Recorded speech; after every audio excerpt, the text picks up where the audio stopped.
नमस्कार दर्शक बंधु आसंतु आज जानिबा कार्तिक मासरे माँ तुलसींकर पूजा सकाळे संध्यारे किपरि करिबा। कार्तिक मासरे आमे जहा धर्म कार्य करू तार पुण्य केबे क्षय होई न थाए एवं हजार गुण फलदायी होई थाए। कार्तिक मास भगवान विष्णुंकर प्रिय मास।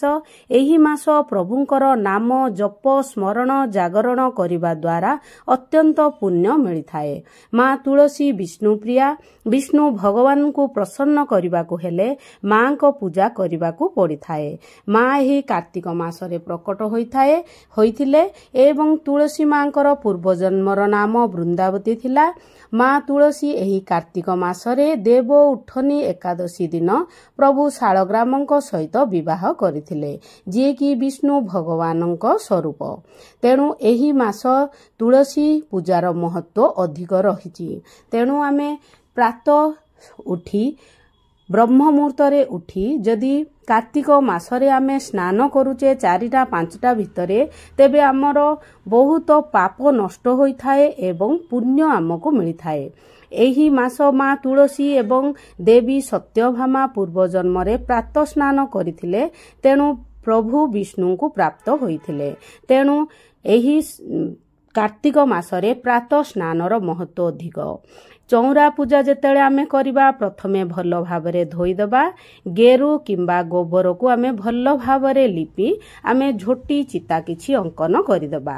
झोटी चिता पकेबा चौरा पाखरे कार्तिक मासरे हा विधान रही आसुछि। झोटी चिता पकेबा द्वारा देवादेवींकर एवं नवग्रहंकर कृपा रही थाए एवं पंचमुरुजरे एही झोटी चिता चौरा मूलरे पका जाई थाए। राधा राणी दामोदर स्वरूप राई दामोदरଙ୍କ स्वरूप को मुरुजरे अंकन करा जाई थाए एवं शंख चक्र गदा पद्म अंकन करा जाई थाए। जगन्नाथ बलभद्र सुभद्राଙ୍କ सहित सुदर्शनଙ୍କର चिता मध्य अंकन करा जाई थाए एवं रथ मंदिर लक्ष्मीपाद मयूर हस्ती माँ तुलसी गौमाता सुआसारी आकाशदीप विष्णु भगवानଙ୍କର अवतार एवं शुभ संकेत स्वस्तिक ओम चंद्रबिंदु श्री गणेशंकर एवं विभिन्न देवादेवींकर आमे झोटी चिता माँ तुलसीଙ୍କ पाखरे जदि आमे पंचमुरुजरे करूचे तेबे आमर बहुत वास्तुदोष खंडन हेबा सहित आमको देवादेवींकर कृपा रही थाए। तुलसी माँ को जेतेबेले आमे अर्घ्य जल अर्पण करिबा समस्त सामग्री को प्रथमे एकाठी रखिबा एवं ब्रह्म मुहूर्तरे करिबा अत्यंत शुभ होई थाए। प्रथमे आमे दीप प्रज्वलन करिबा। दीप प्रज्वलन करिबा द्वारा दीप होचंदी आमर साक्षी एवं प्रथमे आमे गंगा जल नहीं जिबा गोटिए ढाଳରେ एवं किछि हळदी एवं किछि कला राशि अतर एवं मिठा पाई किछि गुड़ एवं क्षीर अल्प किछि एई सबु को आमे नेई मांकर प्रथमे आमे तांको मूलरे आमे जल अर्पण करिबा। ओम वृंदावती माताए नमः 3 थर परिक्रमा करी करी आमे जल अर्पण करिबा। मांकर मंत्र गाउथुबा ओम तुलसी देव्ये नमो नमः किंबा ओम नमो भगवते वासुदेवाय नमः। मांकर मंत्र गाई गाई 3 थर परिक्रमा करी करी आमे मूलरू अग्र भाग पर्यंत जल आमे देबा एवं तले छोटिया गिनाटे मध्य रखिबा जहाँकि माँ तुलसी को स्पर्श करी सेही जल सेही गिनारे पड़िबा परे सेही जल को पान करिबा घरे सिंचन करिबा द्वारा वास्तुदोष खंडन होई थाए। प्रथमे चंदन अक्षत अर्पण करिबा। हळदी विष्णु भगवान को अत्यंत प्रिय होई थाए। पीतांबरधारी तांको समस्त हळदिया पुष्प हळदी अत्यंत प्रिय होई थांदी। पत्र रे विष्णु भगवान वास करि थांती तेणु हळदी अर्पण करा जाई थाए एवं जेतेबेले आमे पूजा करिबा मांकर नाम स्मरण करिबा एवं अतर जेमिति हेले देवे देवादेवी को अतर अत्यंत प्रिय एवं माँ को पुष्प जेतेबेले अर्पण करिबा मांकर 8टी नाम भगवान विष्णु को अत्यंत प्रिय। वृंदा वृंदावनी विश्वपूजिता विश्वपाविनी पुष्पसारा नंदिनी तुलसी कृष्णजीविनी एही 8टी नाम कही कही माँ को पूजा करिबा द्वारा भगवान विष्णु अत्यंत प्रसन्न होई थांती। केबे हेले मांकर नाम नहीं नहीं ही पूजा करा जाई थाए। ବିନା ମନ୍ତ୍ରରେ ପୂଜା ଆମର ସ୍ୱୀକାର ହୁଏ ନାହିଁ। ତେଣୁ ଆମେ ଏହି କାର୍ତ୍ତିକ ମାସରେ ଏକ ଛୋଟିଆ ତୁଳସୀ ମଧ୍ୟ ଆରମ୍ଭରୁ ହିଁ ଆମେ ରୋପଣ କରିବା। ଏହି ତୁଳସୀ ମାଙ୍କୁ ହିଁ ଆମେ ଦେବଉଠିନୀ ଏକାଦଶୀ ଦିନ ଶାଳଗ୍ରାମ ବିଷ୍ଣୁ ଭଗବାନଙ୍କ ସ୍ୱରୂପଙ୍କୁ ଆମେ ବିବାହ କରାଇବା। ତେଣୁ ଛୋଟିଆ ତୁଳସୀ ରୋପଣ କରାଯାଇଥାଏ ଏବଂ ଧୂପ ଦୀପ ଅର୍ପଣ କରାଯାଇଥାଏ। ଧୂପଂ ସମର୍ପ୍ୟାମି ଦୀପଂ ସମର୍ପ୍ୟାମି। ମୋର ଏହି ଦୀପ ଗ୍ରହଣ କର ହେମା, ଧୂପ ଗ୍ରହଣ କର ହେମା। ତାପରେ ଆମେ ନୈବେଦ୍ୟ କିଛି ଦେବା, ଯାହା ବି ଫଳ ଭୋଗ ଅଛି କିମ୍ବା ମିଶ୍ରି ଗୁଡ଼ ଯାହା ଆମ ପାଖରେ ଅଛି ଆମେ ତୁଳସୀ ଦେଇ ହିଁ ଭୋଗ ଅର୍ପଣ କରିବା। ବିନା ତୁଳସୀରେ ଭଗବାନ କେବେ ବି ଆମ ଭୋଗ ସ୍ୱୀକାର କରନ୍ତି ନାହିଁ। ତେଣୁ ସୁଖା ତୁଳସୀ ଥିଲେ ମଧ୍ୟ ଆମେ ଭୋଗରେ କିଛି ତୁଳସୀ ଦେଇ ଆମେ ନୈବେଦ୍ୟଂ ସମର୍ପ୍ୟାମି। ଆସ ହେ ପ୍ରଭୁ ଆବାହନ କରିବା, ଆସ ହେ ପ୍ରଭୁ, ଆସ ହେ ମା, ମୋ ଭୋଗକୁ ଅମୃତ ରୂପେ ସ୍ୱୀକାର କରନ୍ତୁ। ତାପରେ ଆମେ ଶେଷରେ ଆଳତି କରିବା। ଆଳତୀକୁ ପ୍ରଥମେ ଆମେ ପୂଜା କରିଦେବା।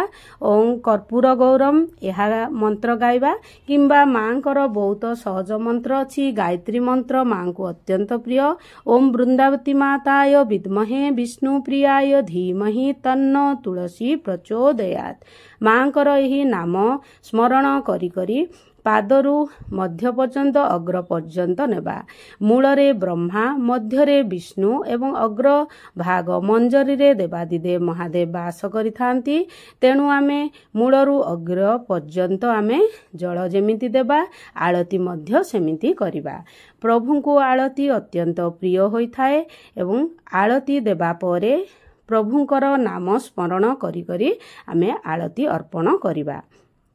ଏବଂ ଏହି କାର୍ତ୍ତିକ ମାସରେ ମାଙ୍କର ମହିମା ଅତ୍ୟଧିକ ରହିଥାଏ। ବିଷ୍ଣୁ ଭଗବାନଙ୍କୁ ପାଇବା ପାଇଁ ହେଲେ, ଆମକୁ ତାଙ୍କ ନିକଟତର ହେବା ପାଇଁ ହେଲେ ମା ତୁଳସୀଙ୍କୁ ନିହାତି ଆମେ ପୂଜା କରିବା। ଯଦି ଆମେ ପ୍ରତିଦିନ ପୂଜା କରିପାରୁନେ ତେବେ ଆମେ ପଞ୍ଚୁକ 5 ଦିନ ଯଦି ଆମେ ପୂଜା କରୁଛେ ତେବେ ତାହା ହେଲେ ଆମେ ମାସକର ପୂଜା ସହିତ ଆମର ପଞ୍ଚୁକର ପୂଜା ସମାନ ହୋଇଥାଏ। ତେଣୁ ଆଳତୀ ପ୍ରଭୁଙ୍କୁ ଦେଖେଇବା ପରେ ଆମେ ନିଜେ ଆଳତୀ ନେବା ଏବଂ ଶଙ୍ଖା ସିନ୍ଦୁର ବଜ୍ର ରହୁ ବୋଲି ମାଙ୍କ ଠାରୁ ଆଶୀର୍ବାଦ ନେବା। ମାଙ୍କ ମାଟିକୁ ମଥାରେ ଲଗେଇବା ଏବଂ ମାଙ୍କୁ ସ୍ପର୍ଶ କରିବା। ମା ଏତେ ପବିତ୍ର ଥିଲେ ଯେ ସ୍ୱୟଂ ଭଗବାନ ବିଷ୍ଣୁ ତାଙ୍କୁ ପତ୍ନୀ ରୂପେ ସ୍ୱୀକାର କରିଥିଲେ। ତେଣୁ ଆମେ ମାଙ୍କର ମାଟିକୁ ଲଗେଇବା ଦ୍ୱାରା ମାଙ୍କର ଆଶୀର୍ବାଦ ଆମ ପାଖରେ ରହିଥାଏ ଏବଂ ଆମେ ମଧ୍ୟ ପବିତ୍ର ହୃଦୟ ଯଦି ଆମର ହେବ ତେବେ ଆମେ ମଧ୍ୟ ଭଗବାନ ବିଷ୍ଣୁଙ୍କୁ ପ୍ରାପ୍ତ କରିପାରିବା। ତେଣୁ ଆମେ ମୁଣ୍ଡିଆ ମାରି କ୍ଷମା ପ୍ରାର୍ଥନା କରିବା ଯେ ମୋର ଯାହା ବି ପୂଜାରେ ଭୁଲ ହୋଇଥାଏ ମୋତେ କ୍ଷମା କରନ୍ତୁ, କ୍ଷମା କରନ୍ତୁ, କ୍ଷମା କରନ୍ତୁ। ଏହିଭଳି ଆମେ କ୍ଷମା ପ୍ରାର୍ଥନା କରିବା ପରେ ଭଗବାନ ଆମର ଯାହା ବି ପୂଜାରେ ଭୁଲ ହୋଇଥାଏ ଆମକୁ କ୍ଷମା କରିଦେଇଥାନ୍ତି ଏବଂ 3 ଥର ଆମେ ପରିକ୍ରମା କରିବା। ଓಂ ମା ତୁଳସୀ ଦେବ୍ୟେ ନମୋ ନମଃ। ଏହିଭଳି ମାଙ୍କର କିମ୍ବା ଯେ ମା ତୁଳସୀ ଏବଂ ଚଉରା ମୂଳରେ କାର୍ତ୍ତିକ ମାସରେ ଆମେ ଯେକୌଣସି ସ୍ତୁତି ପଠନ କରୁ ଆମର ଅତ୍ୟଧିକ ପୁଣ୍ୟ ଫଳ ମିଳିଥାଏ। ଭଗବଦ୍ ଗୀତା ହେଉ, ଶ୍ରୀ ସୂକ୍ତମ, କନକଧାରା ଶ୍ରୋତମ ହେଉ କିମ୍ବା ମହାଲକ୍ଷ୍ମୀ ଅଷ୍ଟକମ୍, ମାଙ୍କ ସ୍ତୁତି ପଢ଼ିବା ଦ୍ୱାରା, ମହାଲକ୍ଷ୍ମୀଙ୍କର ସ୍ତୁତି ପଠନ ଦ୍ୱାରା ମା ମହାଲକ୍ଷ୍ମୀଙ୍କର କୃପା ହୋଇଥାଏ। ଯେହେତୁ ଲକ୍ଷ୍ମୀ ନାରାୟଣ ମା ତୁଳସୀଙ୍କ ପାଖରେ ବାସ କରିଥାନ୍ତି ତେଣୁ ଆମେ ତୁଳସୀ ମାହାତ୍ମ୍ୟ ମଧ୍ୟ ପଢ଼ିପାରିବା ଏବଂ କାର୍ତ୍ତିକ ବ୍ରତ କଥା ମଧ୍ୟ ପଠନ କରିପାରିବା। ବିଭିନ୍ନ ସ୍ତୁତି ଆମେ ମାଙ୍କ ପାଖରେ ପଠନ କରିପାରିବା। ହାତରେ ଗୋଟିଏ ପୁଷ୍ପ ଧରି ପ୍ରଥମେ ଆମେ ସ୍ତୁତିକୁ ପୂଜା କରିଦେବା ଏବଂ ପଠନ ସରିବା ପରେ ଆମେ ମଥାରେ ଲଗାଇ କ୍ଷମା ପ୍ରାର୍ଥନା କରିବା ଯେ ମା ମୋ ପଠନରେ ଯଦି କୌଣସି ଭୁଲ ଥାଏ ମୋତେ କ୍ଷମା କରନ୍ତୁ। ଏହିଭଳି ପଠନ କରି ଆମେ ପୂଜା ସରିବା ପରେ 4-5 ପାଦ ପଛକୁ ଘୁଞ୍ଚିଲା ପରେ ଆମେ ଘରକୁ ଯିବା। ପୂଜା ଶେଷରେ ପିଠି ଦେଖେଇ ଯେକୌଣସି ପୂଜା ହେଉ ପିଠି ଦେଖେଇ ଯାଆନ୍ତି ନାହିଁ ଏବଂ ସନ୍ଧ୍ୟାରେ ଚଉରା ମୂଳରେ ଦୀପ ଅର୍ପଣ କରାଯାଇଥାଏ। ସନ୍ଧ୍ୟା ଗଡ଼ିଗଲା ପରେ ପୂଜା କରାଯାଏ ନାହିଁ। ତେଣୁ ସନ୍ଧ୍ୟା ହେବା ପୂର୍ବରୁ ଆମେ ମାଙ୍କୁ ଧୂପ ଦୀପ ଅର୍ପଣ କରିବା। ତାପରେ ଆମେ ଆକାଶ ଦୀପ ପ୍ରଜ୍ୱଳନ କରିବା। କାର୍ତ୍ତିକ ମାସରେ ଆକାଶ ଦୀପ ପ୍ରଜ୍ୱଳନ କରାଯାଇଥାଏ। ଟିକେ ଉଚ୍ଚା ଜାଗାରେ ଆକାଶକୁ ଚାହିଁ ଧୂପ ଦୀପ ଅର୍ପଣ କରି ଦୀପ ରଖାଯାଇଥାଏ। ଏହିଭଳି କାର୍ତ୍ତିକ ମାସରେ ମାଙ୍କର ପୂଜା କରାଯାଇଥାଏ। ଏହିଭଳି ପୂଜା କରିବା ଦ୍ୱାରା ମାଙ୍କର ଆଶୀର୍ବାଦ ଆମ ଉପରେ ରହିଥାଏ। ଏହିଭଳି ଆମେ ସକାଳେ ସନ୍ଧ୍ୟାରେ ମାଙ୍କର କାର୍ତ୍ତିକ ମାସରେ ସରଳ ଭାବରେ ପୂଜା କରିବା ଦ୍ୱାରା ମାଙ୍କର ଅଶେଷ କୃପା ରହିଥାଏ ଏବଂ ମାଙ୍କ କୃପାରୁ ଆମେ ଭଗବାନ ବିଷ୍ଣୁଙ୍କୁ ପ୍ରାପ୍ତ କରିପାରିବା। ଏବଂ ଆସନ୍ତୁ ଜାଣିବା କାର୍ତ୍ତିକ ମାସରେ କିପରି ସୋମବାର ପୂଜା କରିବା। ଏହି ବର୍ଷ 4ଟି ସୋମବାର ପଡୁଅଛି, 13 ତାରିଖ, 20 ତାରିଖ, 27 ଏବଂ 3 ନଭେମ୍ବର।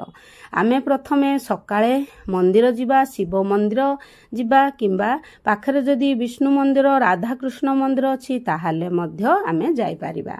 ଗୋଟିଏ ଓଳି ଭଜନ କରାଯାଇଥାଏ। ଦିନବେଳେ ଶୟନ କରାଯାଏ ନାହିଁ, ତେଲ ଲଗାଯାଏ ନାହିଁ। ପାରୁଛନ୍ତି ଯଦି ଏହି ଦିନ ହବିଷ ଭୋଜନ କରିବା ଅତ୍ୟନ୍ତ ଶୁଭ ହୋଇଥାଏ। ହବିଷ ଯଦି ଭୋଜନ କରିପାରୁନେ ତେବେ ଆମେ ସାତ୍ୱିକ ଭୋଜନ କରିବା। ଭାତ, ଅରୁଆ ଅନ୍ନ ଏବଂ ଡାଲମା ଆମେ ଗ୍ରହଣ କରିବା। ହବିଷ ଡାଲମାରେ ଆମେ ମୁଗ ଡାଲି, ସାରୁ, ବନ୍ତଳ କଦଳୀ, ମାଟି ଆଳୁ ଯାହାକୁ କନ୍ଦମୂଳ କୁହାଯାଏ, ଖମ୍ବ ଆଳୁ, ଓଉ, ଅଦା ଛେଚା ଏବଂ ନଡ଼ିଆ କୋରା ପକାଯାଇଥାଏ ଏବଂ ବିନା ଛୁଙ୍କରେ ଏହି ଡାଲମା ପ୍ରସ୍ତୁତ କରାଯାଇଥାଏ।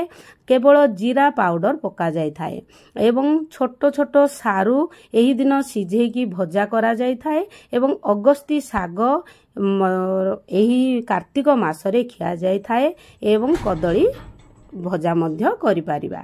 ଏବଂ ଦୀପ ଯେମିତି ହେଲେ ମନ୍ଦିରରେ ଅର୍ପଣ କରିବେ। ଦୀପଦାନର ମହତ୍ତ୍ୱ କାର୍ତ୍ତିକ ମାସରେ ଅଧିକ ଥାଏ, ତେଣୁ ଯେମିତି ହେଲେ ବି ଦୀପଦାନ କରିବେ ଏବଂ କ୍ଷୀରରେ କିଛି କଳା ରାଶି ଏବଂ ପଞ୍ଚାମୃତ ନେଇପାରିବେ। ପଞ୍ଚାମୃତର ଗୋଟିଏ ଗୋଟିଏ ସାମଗ୍ରୀ ମଧ୍ୟ ଆମେ ଅର୍ପଣ କରିବା ଦେବାଦିଦେବ ମହାଦେବଙ୍କୁ ଏବଂ ଭସ୍ମ ଏବଂ ପଦ୍ମପୁଷ୍ପ ଅତ୍ୟନ୍ତ ପ୍ରିୟ। ବେଲପତ୍ର ଯେମିତି ହେଲେ ଅର୍ପଣ କରିବେ। ପାନପତ୍ର ଏବଂ ଶମୀପତ୍ର ମଧ୍ୟ ଅର୍ପଣ କରିବା ଦ୍ୱାରା ମହାଦେବ ଅତ୍ୟନ୍ତ ପ୍ରସନ୍ନ ହୋଇଥାନ୍ତି ଏବଂ ଆମେ ଚିରା ଫଟା ବେଲପତ୍ର କିଛି ଅର୍ପଣ କରିବାନି। ଭଲରେ ବେଲପତ୍ରକୁ ଧୋଇ ଦେଇ 3ଟି ପତ୍ର ଥିବା ବେଲପତ୍ର ଆମେ ଅର୍ପଣ କରିବା ଏବଂ ପ୍ରଭୁଙ୍କର ଯାହା ପ୍ରିୟ ପୁଷ୍ପ କଳା ଅପରାଜିତା, ଧଳା ଅପରାଜିତା, ପଦ୍ମପୁଷ୍ପ, କନ୍ୟାରୀ ପୁଷ୍ପ ଏବଂ ପତ୍ରରେ ଆମେ ଶମୀପତ୍ର, ବେଲପତ୍ର, ପାନପତ୍ର ଏସବୁ ଦେଇପାରିବା ଏବଂ ଭୋଗରେ ଯାହା ଆମ ପାଖରେ ଅଛି ଆମେ ସେହି ଭୋଗକୁ ଦେବା ଏବଂ ମହାଦେବଙ୍କୁ ଭୋଗ ଚଢ଼ାଯାଇଥାଏ, ଅର୍ପଣ କରାଯାଇଥାଏ ଏବଂ ଗୋଟା ଫଳ ଅର୍ପଣ କରାଯାଇଥାଏ ଏବଂ ବଳକା ଭୋଗକୁ କିଛି ଲୋକ ବାହାରେ ଆମେ ତାଙ୍କୁ କିଛି ବାଣ୍ଟି ଦେବା ଏବଂ ଘରକୁ ପାଦୁକା ଏବଂ ଗୋଟିଏ ଭୋଗ ନେଇକି ଆସିବା।